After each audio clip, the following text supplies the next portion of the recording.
This is the CHRILLCAST. I'm Chris. And I'm Will. And I'm Spy.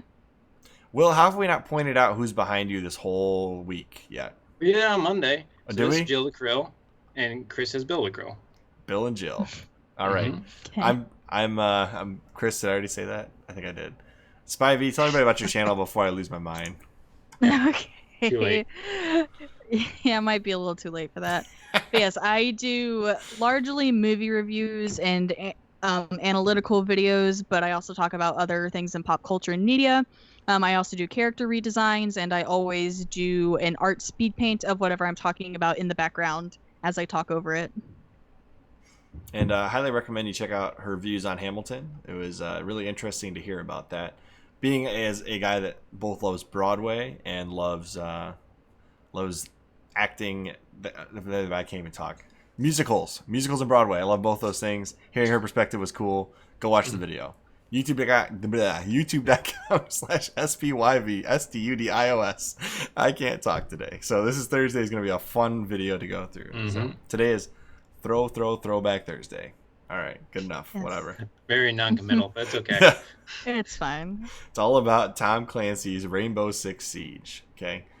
Tom Clancy's Rainbow Six Siege is an online tactical shooter video game developed by Ubisoft, depending on who you talk to, Montreal, and published by Ubisoft, the aforementioned company.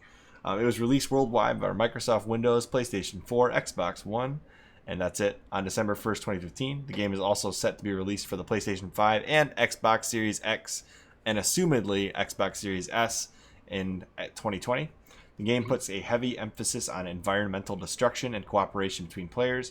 Each player assumes the control of an attacker or a defender in different gameplay modes, such as rescuing a hostage, defusing a bomb, taking control of an objective within a room.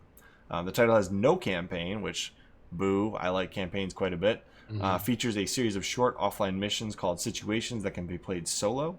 These missions have a loose narrative focusing on recruits going through training to prepare them for future encounters with the White Masks, a terrorist group that threatens the safety of the world. Those damn white masks. Sounds pretty kind of a generic Yeah. enemy. Siege Yeah. is an entry in the Rainbow Six series and the successor to Tom Clancy's Rainbow Six Patriots, a I tactical don't even shooter. remember that one. It got canceled. I'll get to that in a minute. A tactical shooter that had a larger focus on narrative, which I actually would have probably appreciated quite a bit because I love narrative-driven story games, especially shooters because they're usually pretty quick, so you get the whole story in like 6 to 12 hours.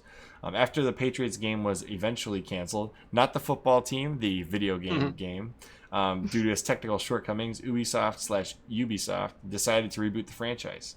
The team evaluated the core Rainbow Six franchise the Rainbow Six franchise and believed that letting players impersonate the top counter-terrorist operatives around the world suited the game most. To create the authentic siege situations, the team consulted actual counter-terrorism units and looked at real-life examples of sieges, such as the Iranian embassy siege, and it is powered by the Anvil Next 2.0 engine. The game also utilizes the Real Blast technology developed by Ubisoft to create destructible environments. The last time I heard destructible environments that many times in a description of a game, it was Crackdown, and we all know how that went. Yep, Crackdown 3, fully destructible environments, gonna be amazing. I actually like the campaign, but not fully destructible. Anyways, I don't have a lot of experience with this franchise, and I've already talked for the first 3 minutes of this video, so why don't one of you guys take this away? What do you remember about Rainbow Six Siege and the rest of the Rainbow Six series? Oh, remember? Sorry, you can go ahead, Will. No, you go ahead. It's fine. Yeah, you say remember. I still play this game. I definitely it's kind of a newer game for me still because I didn't get it until it had already been out for a little while. So I'm not looking back quite as much with retrospect as much as I am looking at it as someone who still plays it. But I really like how tactical you can be and how you have a lot of options, even though it's like the same map or the same game mode. But you just have a lot of options about how you can approach situations every single time you queue up into a match. And you're offered a lot of different play styles with the different operators, and you can do a lot of different things, and it makes it interesting every time, at least to me. So far, we'll see how I feel after another year or so of playing, if I still find it interesting. I have always found the Rainbow Six games intriguing, but I've never really taken the dive into them like fully. And the fact that this one did not release with a campaign was really deterring to me. I really love story-driven campaigns as far as shooters go. That's why I love Halo so much. And I like a lot of the older COD games because, Call of Duty always had some pretty good campaigns in the beginning. And then when they switched to the zombies, I really liked that too. But Rainbow Six has always been appealing, and I've never actually delved deeply into it. I think it was on the N64, so I'm pretty certain I used to play on that system with my brothers as well as the one on the Xbox. I was really into those ones.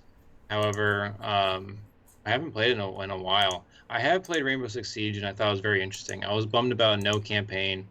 However, I think it's really cool how this game I think it flopped when it first came out, but then it came back, and it's one of the most popular games now.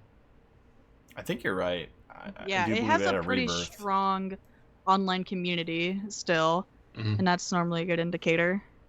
Absolutely. I mean, especially when a rebirth of a game is hard, but some of the most successful games of all time had a rebirth, like Fortnite. Yep. Yeah, that's definitely true. And Fortnite changed significantly. I'm not sure how much this game changed, but I know Fortnite was a completely different game when it first came out. I didn't play it in its early days, but from the footage I have seen from the earlier times, it seems like it's fundamentally still very similar. Like there are a lot more operators, so you have more gadgets and more like things that you can do now, and the maps have been reworked or redesigned. But fundamentally, it's stayed pretty consistent through its entire life. Siege or Fortnite? Oh, Siege. Sorry. Okay, because I was thinking Fortnite started out as a zombie game. No, yeah. No, I'm talking about Siege. Sorry. Okay, I was like, oof. Okay, that makes sense. From what I understand, they got a little more consumer friendly, and that was part of the drive to rebuild this game. Because wasn't it a $60 game when it first came out? It was. Yeah, I got it for like $8 on sale, so I didn't. Yep. I got it for free because it came with Xbox Live for a while. That probably helped. I mean, I think a game, either when it goes free or if it becomes easily attainable, it either dies immediately or it builds up from that because enough players get in their hands and say, I'll give it a shot, we'll see what this is. So it was a good move. It could really kill you or really make you stronger. So Yep. Oh yeah. What do you guys think about this game launching without a single player campaign? So many games do it now. It's just disappointing. And I mean, the multiplayer is really addicting in this game, and it's a lot of fun. But I'm a single player guy, so I'm always going to want that campaign experience. Yeah, that's for sure. I definitely like campaigns, and I like narratives and stories in a video game. Like, there was a point where after I had been playing the games for a couple of months, I got more curious about, like, what the lore was. But instead of actually going, like, into a different mode of the game, I ended up just, like, doing, like, the Rainbow Six wiki and just going through, like, the entire wiki for the entire game and reading about all the characters, all of the backstory, all of that kind of deal. But I kind of bought Siege, like, knowing that I was buying it more as a team, like, multiplayer game because the only reason I got it was a bunch of my friends had it. And they were like, oh, get the game, and then we'll all play it together. And then that's exactly what we did and still do. So I kind of knew going in I wasn't getting a single-player campaign out of it. But I still do wish, because Siege especially has gotten more interesting. It's gotten a lot more science fiction, like near future science fiction. So there's a lot of interesting things that I think they could have done with that in a campaign. Yeah, for sure. So yeah, I do wish that they had one. That's for sure. Watch, like, literally a day before we drop this video, they're gonna announce new single player campaign coming up. That'd be awesome. But it's like Titanfall. I mean, Titanfall was so much fun, but it was really sucked. It didn't have a campaign, and then Titanfall 2 came out, and Titanfall 2 had a really short but amazing campaign. So maybe the next, Rainbow Six Siege 2 will have a campaign. They've done, like, I don't think they actually made it separate games, but they did, like, Outbreak. Or not yeah, I think it was called Outbreak, where it was a bit more of like a single player. This is relatively recent, right? Yeah, it was kind of. I think there actually is another one planned, coming out called Quarantine. That's the one I'm thinking of. Yeah. Yes, that's something that hasn't come out yet, but they're planning on having it come out. Outbreak was the one that they did before, though. And that was more like the single-player campaign, but it wasn't like a full thing. So it was more like a short, kind of, that you participated in. But yeah, there's the cinematic cutscenes. I've watched all the cinematic cutscenes. They're really good for the game. Like, Ubisoft's been making really good cutscenes. But, I don't like drop-in DLC seasons, personally. Yeah. I don't like the limited time factors. Like they recently did an achievement or some kind of a rec pack for one of the Halo PC games, where you had like a limited time to achieve. It was a skull, actually. It was a skull. There has never been in the history of Halo a skull that was time limited that you couldn't get, later on. And they did that, and I tweeted at Halo. I said, "Never do this again. We'll never speak of this again." So I'm like, and they're like, "Oh man, Chris is pissed off. Oh, we're never doing it again."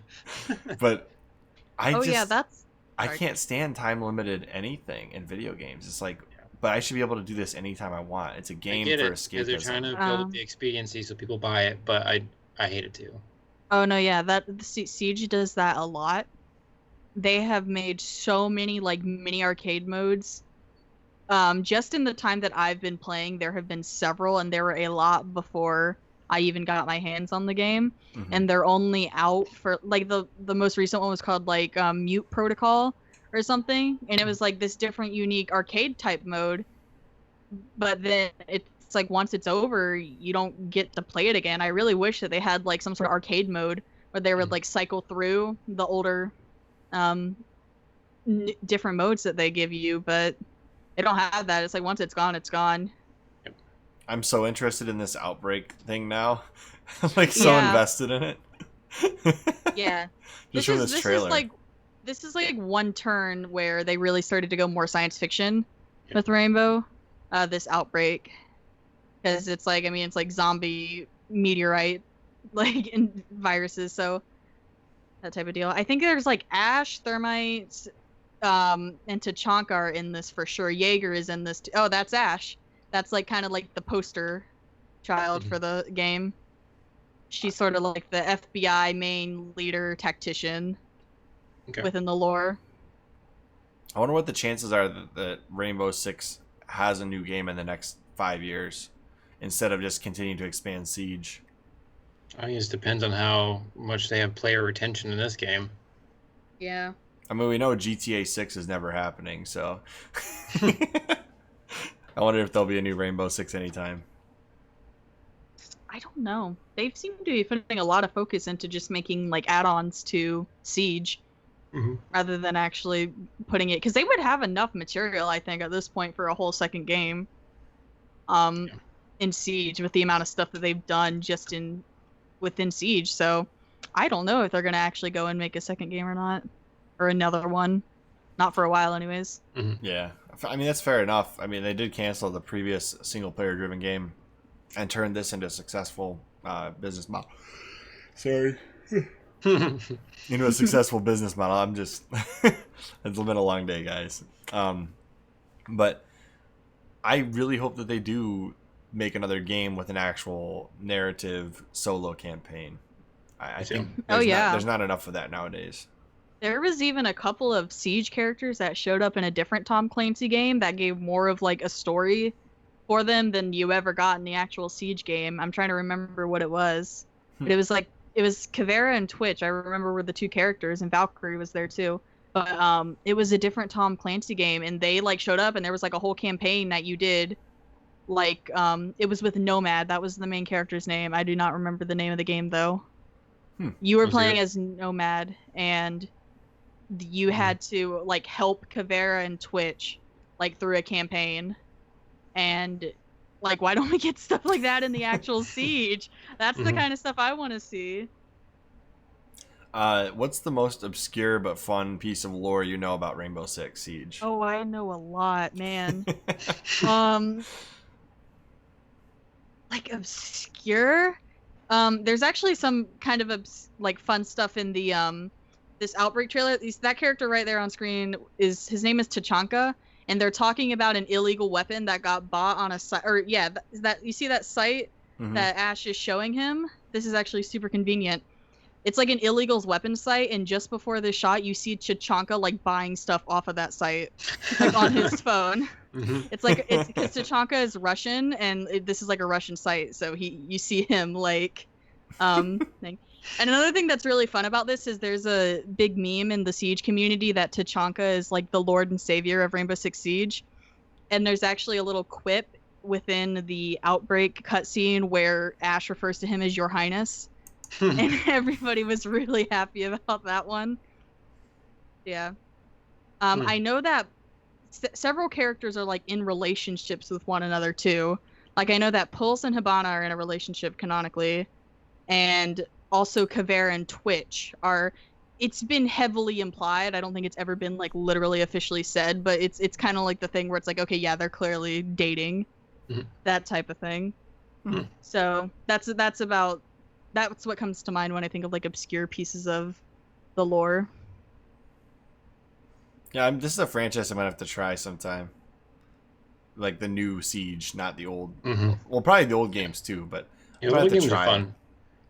Yeah, I would say, especially if you can get it on sale for like cheap or even free, it's worth like just checking out because it is a lot of fun, even without a single player campaign.